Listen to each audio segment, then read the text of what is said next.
Well, folks, it looks like Wizards of the Coast has gone completely mask off now regarding the use of AI in its properties. But before we get into that, if you haven't already, please do click the subscribe button, click the bell icon for notifications to get updates on all of our videos, our live streams. We live stream 5 nights a week and talk about classic tabletop RPG stuff.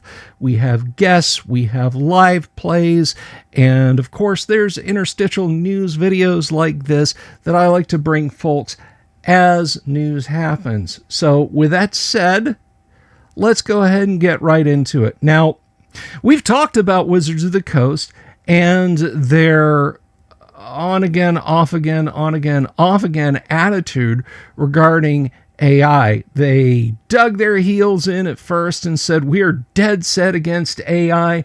No generative AI in our books, and we're going to police that. And then they turned around and did it. This was back in May. And they said, yes, we did it, but we didn't, but maybe we did. Well, now we've got a brand new statement out of the parent company, Hasbro, and this comes from PC Gamer, actually. So let's go ahead and take a look at this article together, shall we? Hasbro CEO says all his mates are using AI for their D&D games, which is apparently a clear signal that we need to be embracing it. What mean we, Kimosabe, says I. And this comes from Harvey Randall, and I, of course, will link to the article so you can read that down there. We will deploy AI significantly and liberally internally. This is 180 degrees around from what they stated regarding, oh, we're not going to use AI. But let's read on. Wizards of the Coast, that is, the folks who make Dungeons & Dragons and Magic the Gathering, have had a very public, very bumpy relationship over the use of AI in marketing materials and source books lately. Every time it happens, the resulting outrage kicks up enough dust to cause thorough backpedaling and apologies. This hasn't stopped Hasbro, WotC's parent company, CEO Chris Cox, from getting very excited about using AI in D&D, though. Speaking at a Goldman Sachs conference via Futurism, Cox casually mentions that inside of development, we've already been using AI, before clarifying that it's mostly machine learning or proprietary stuff. We will deploy it significantly and liberally internally as both a knowledge worker and as a development aid. If I can translate that from corporate speak, if you're out there and you're considering picking up 6th edition D&D, odds are your book will be at least partially written by a machine. However, in a bizarre line of thought, Cox, who apparently plays D&D with 30 or 40 people regularly, I barely have time for 2 TTRPG campaigns, Chris. Are you just a bunch of West Marches campaigns?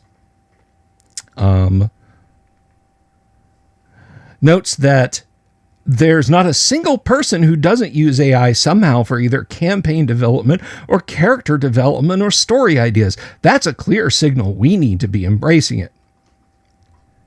And then the author of the article goes on to say, I'm not going to sit on a throne of ethical superiority. While I've never purposefully touched generative AI to run any of my TTRPG games, I have absolutely taken to Pinterest to grab 1 or 2 reference images for my games in the past. How homebrew campaigns devised entirely from the sweat of the DM's brow are few and far between. I'll concede that generative AI isn't too many steps far removed from that, and if it's just 4 random people I'll never meet mucking around on a Discord server, whatever, I don't approve, but it's your life. But campaign development, character development, that's 90% of my job as a DM and part of the reason I enjoy running games in the first place.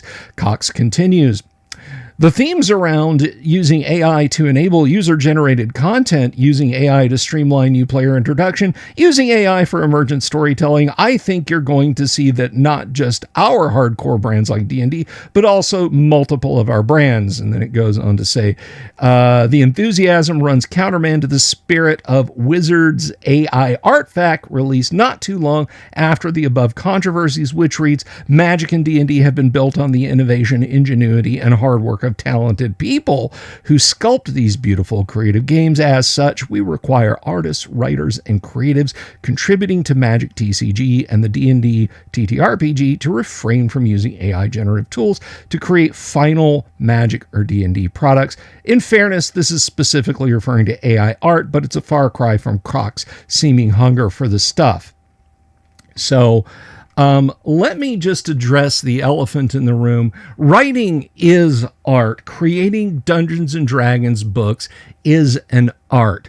Whether you consider the design by committee in current year Dungeons and Dragons to be a net positive or a net negative, the people who write it have to have a modicum of talent and ability, and Chris Cox very clearly wants to remove that from the inclusion, rather, and reduce Dungeons and Dragons to something that is just pulled out of the user port of generative AI. Now, I, for one, feel that D&D is a very organic,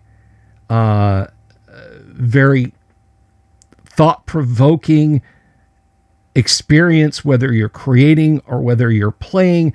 And if you're going to do this, then truly Dungeons and Dragons is dead. And I don't say that lightly. Now, I'm not one to go out and say that you shouldn't use electronic aids in Dungeons and Dragons. I've done it for years. There are fantastic tools that many creative people have written that kind of lifts the burden up a little bit on a DM when you have, say, a random encounter in a dungeon hallway, and suddenly you have to stop and roll up hit points and that sort of thing. Whereas if you use something like the Dungeon Master's Assistant, Volume 1 or 2, you can type a few characters and you've got your encounter or your treasure or your scenario somewhat sketched out for you.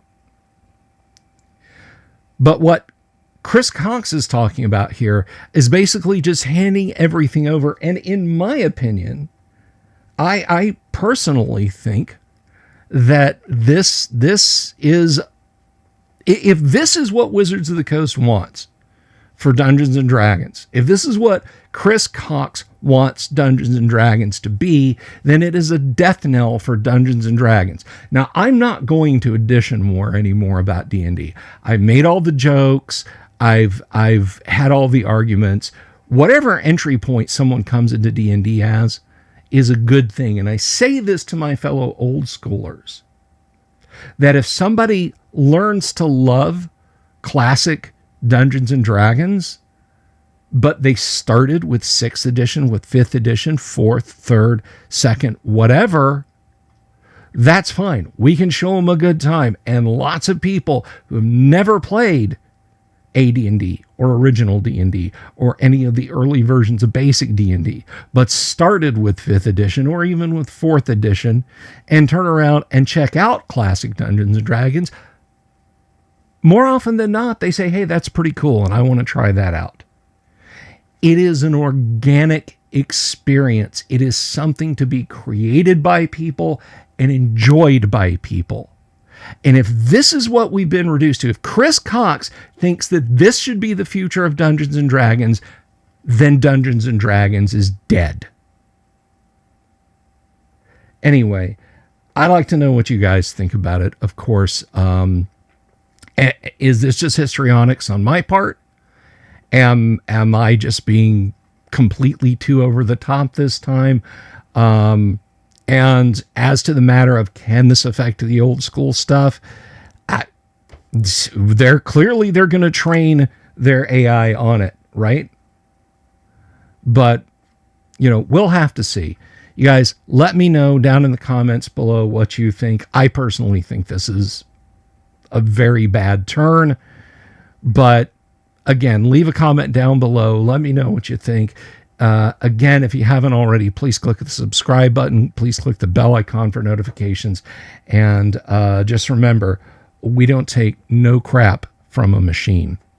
Peace.